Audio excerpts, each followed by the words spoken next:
بسم اللہ الرحمن الرحیم۔ ماہ شعبان چونکہ رمضان سے پہلے آتا ہے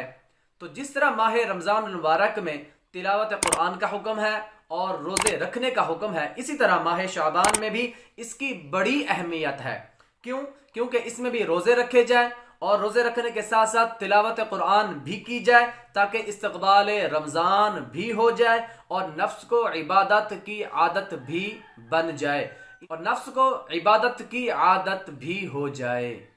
شعبان المعظم کے روزوں کی ایک حکمت یہ بھی بیان فرمائی ہے علماء کرام نے کہ شعبان المعظم کے روزوں سے رمضان کی روزوں کی مشق ہو جائے، انسان کی پریکٹس بن جاتی ہے تاکہ ماہ رمضان کے روزوں میں انسان کو مشقت اور تکلیف محسوس نہ ہو، بلکہ تب تک روزوں کی انسان کو ایک عادت بن چکی ہوتی ہے کہ جس طرح انسان ماہ شعبان المعظم کے اندر انسان روزے رکھتا ہے، اگر انسان کو تھوڑی تکلیف ہوتی ہے تو انسان ایک دن چھوڑ کر دوسرے دن رکھ لیتا ہے، تو ایک عادت بن جائے گی، پریکٹس ہو جائے گی، تو ماہ رمضان کے جو فرض روزے ہیں وہ انشاءاللہ تعالی انسان بڑی آسانی کے ساتھ رکھ لے گا۔ اور دوسرا یہ ہے کہ رمضان سے پہلے ماہ شعبان کے روزوں کی مٹھاس اور لذت احساس بھی حاصل ہو جاتا ہے، تو انسان کو نیکیاں کرنے کی عادت بن جاتی ہے اس کی، اور روزے رکھنے کی بھی ایک عادت بن جاتی ہے، تو پھر یہ سلسلہ ماہ رمضان کے ساتھ ساتھ بھی چلتا رہتا ہے۔ اللہ پاک ہم سب کو بھی ماہ شعبان المعظم کے اندر زیادہ سے زیادہ روزے رکھنے کی توفیق بھی عطا فرمائے اور تلاوت قرآن بھی کرنے کی توفیق عطا فرمائے۔